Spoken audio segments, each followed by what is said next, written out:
Hello, welcome students. Previously, we have done questions of first paragraph of the poem Stopping by Woods on a Snowy Evening. Now, we are going to start fourth part of this poem. Poem number second, Stopping by Woods on a Snowy Evening. तो इसमें आपको एक paragraph आएगा, उस paragraph में आपको reference to the context लिखना होगा। जैसे कि आप हिंदी या पंजाबी में लिखते हैं, सलार्थ करते हैं, प्रसंग व्याख्या देते हैं, सारा बिल्कुल उसी तरह इसमें भी आपको आएगा इंग्लिश में।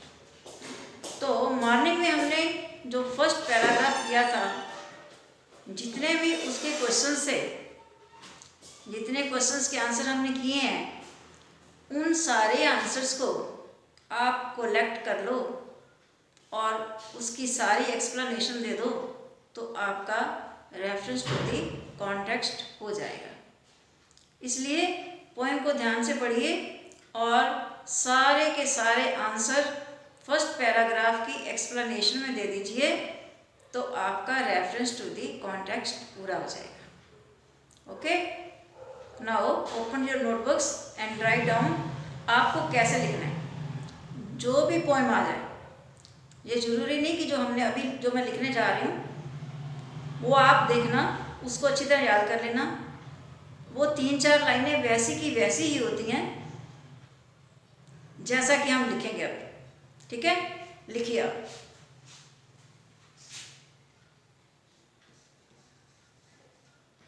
These lines have been taken from the poem। कौन सी पोएम कर रहे हैं हम?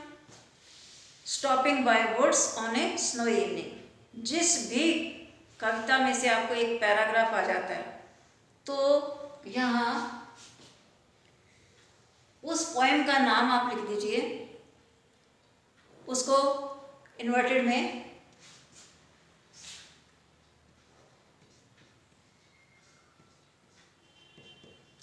Stopping by words on a snowy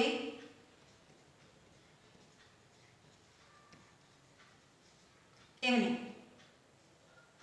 ठीक है, यहां तक तो हो गया आपका पोएम का नाम। अब इसका जो पोएट है वो लिखना जरूरी होता है। ठीक है, तो इसको हम शॉर्ट में लिख देते हैं, चाहे तो अलग से लाइन बना दो, who is the poet of this poem, या चाहे साथ में लिख दो रिटन बाय। आप आसान करो, एक ही लाइन में हम पूरा का पूरा इसका रेफरेंस दे देंगे, कहाँ से ये लाइनें ली गई हैं, कौन सी पोएम से ली गई हैं और कौन से पोएट ने इन लाइनों को लिखा है। ओके, अब इसका राइटर है रॉबर्ट फ्रॉस्ट, तो जो आप लिख सकते हो रिटन बाय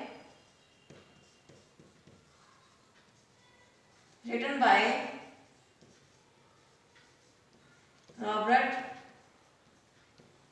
फ्रॉस्ट। ठीक है, अब ये अमेरिका का पोएट है, तो आप एक लाइन लिख दीजिए, he is an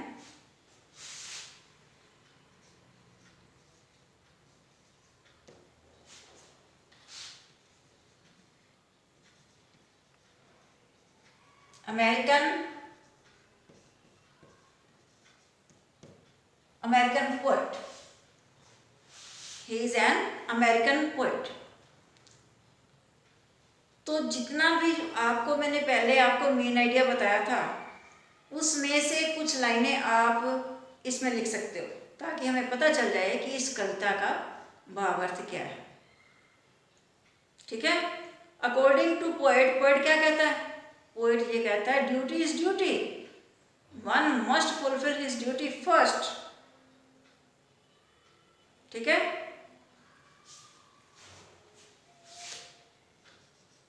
according to him,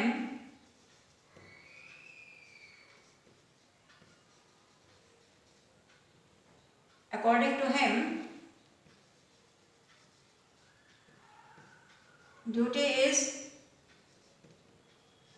duty, यानी कर्तव्य पहले है, कर्तव्य को पहले करो। हमें रास्ते में किसी भी टेम्पटेशन से हमें अपने मन को लुभा नहीं देना चाहिए।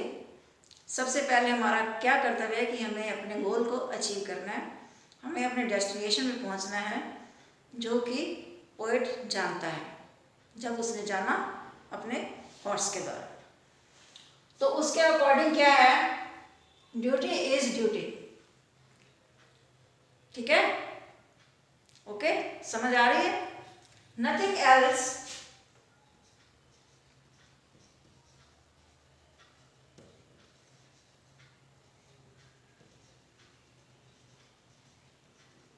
should be our motto। इसके अलावा हमारा कोई और उद्देश्य नहीं होना चाहिए। हमें सबसे पहले क्या है, काम करना है, काम करने में हमें ज़्यादा ध्यान देना चाहिए। ठीक है, अब ये पता चल गया आपको किस तरीके से हमने रेफरेंस लिखना है। ये जो रेफरेंस देना है हर एक पोएम में, कोई भी पोएम आपको आ जाए तो ये आपने 2 लाइनें तो वही की वही आ गई। अगर पोएट अमेरिकन है तो लिख दो अमेरिकन, अगर इंडियन है तो इंडियन लिख दो, 4 लाइनें हो गई आपके पास। और जो मैंने आपको मेन आइडिया बताए हर पोएम के, तो मेन आइडिया की 2 लाइनें इसके बीच में लिख सकते हो आप। ठीक है, समझ आई? Life is a promise and we must fulfil it. Life is a promise and we must fulfil it. ये लाइन भी आप लिख सकते हो अगर आपको याद हो गई है, अगर नहीं याद हुई तो ठीक है। ठीक है, अब हमने जो थर्ड पार्ट में, पोएम के थर्ड पार्ट में किया था, उसे मैंने आपको क्वेश्चंस के जो आंसर दिए थे वो सारे के सारे इसकी एक्सप्लेनेशन में आ जाएंगे, क्योंकि हम फर्स्ट पैराग्राफ का ही हमने क्वेश्चन किए हैं, फर्स्ट पैराग्राफ का ही हम रेफरेंस टू द कॉन्टेक्स्ट कर रहे हैं, एक्सप्लेनेशन यानी दे रहे हैं। तो इसकी एक्सप्लेनेशन में देखो क्या आ जाएगा, सारी की सारी चीज़ें वही आ जाएंगी। और एक इसने बताया कि ये जो पोएम है बहुत ही सिंपल पोएम है, पोएम बहुत सिंपल है, लिख सकते हो आप।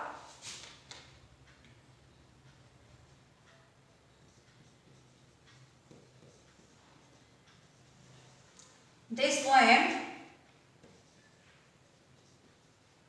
looks very simple, but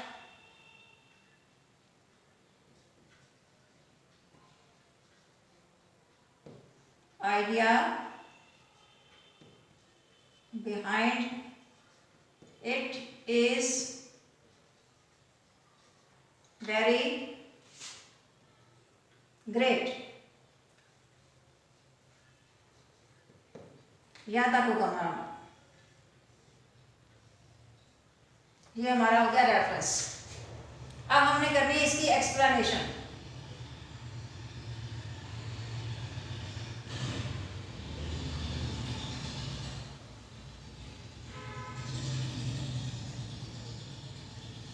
explanation करनी है। एक्सप्लेनेशन में वो सुबह के जो हमने पहले 4 क्वेश्चन किए थे ना, सभी के सभी चारों क्वेश्चंस आप लिख दो तो आपकी एक्सप्लेनेशन इसमें पूरी हो जाती है।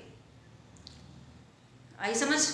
क्योंकि 4 लाइनों में 4 ही उसने बातें लिखी हैं, 4 ही उसके क्वेश्चन हैं, 4 ही हमने आंसर किए हैं।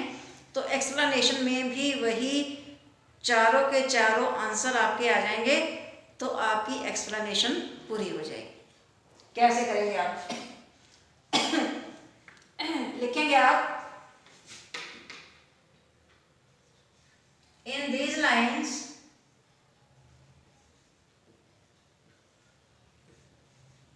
The poet says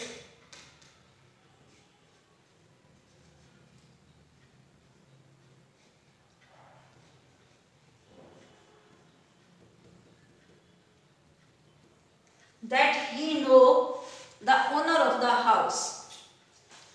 He knows the owner of the house. घर के मालिक को जानता है. उसके बाद उन्होंने जब क्वेश्चन पूछा था कि वो रहता कहाँ है, तो फिर आप लिख दोगे the owner of the house lives in a village. The owner of the house lives in a village. The owner will not see the traveler where he stops. और उसके बाद आप लिख दोगे the traveler was watching the woods that were all covered with the snow. तो ये आपके 4 के 4 आंसर आप एक्सप्लेनेशन में लिख दीजिए, तो आपका ये रेफरेंस टू द कॉन्टेक्स्ट पूरा हो गया. समझ आ गई? आई समझ के नहीं? सिमिलरली आपने सारे जितने भी पैराग्राफ आपको आएंगे, ये लाइनें आपने सब जितने भी पैराग्राफ हैं यही लाइनें लिखनी है आपने. थोड़ा सा उसका हाल दे देना, मेन आइडिया दे देना, और जो सुबह वाले जो क्वेश्चन किए थे पैराग्राफ के वही के वही आ जाएंगे. इसी तरह ये 4 पैराग्राफ आपके पूरे हो जाते हैं. इसलिए आप इसको लर्न कीजिए अच्छी तरह. नेक्स्ट फिर हम कुछ और टॉपिक करेंगे. Okay students, bye.